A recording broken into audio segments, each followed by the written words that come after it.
Gubernur Sumatera Selatan Herman Deru menyatakan secara keseluruhan tingkat penyebaran virus corona baru menurun, dilihat dari PSBB tahap pertama yang besarnya 4% di Palembang. Kondisi ini dianggap kepatuhan masyarakat berangsur meningkat pada protokol kesehatan. Deru menyebut puncak penyebaran virus corona di ibu kota Sumatera Selatan terjadi pada 8 Juni 2020.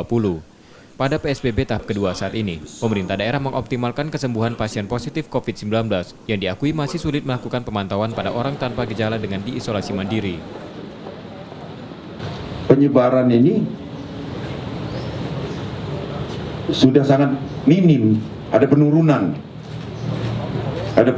penyebaran itu. Kalau terkonfirmasi positif saja, kontak personnya hanya di lingkup lebih kurang 6. Ini surveinya dari FK, dari Fakultas Kedokteran. Kita lanjutkan ini bukan berarti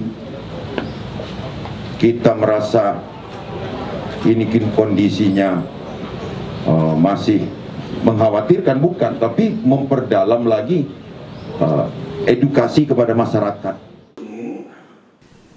Terkait hal itu, Pemda akan melakukan penyisiran di seluruh wilayah Sumsel dengan kasus positif yang masih tinggi. Rizky Oktora, Muklas Diferensial, Trivida, Kompas TV, Palembang.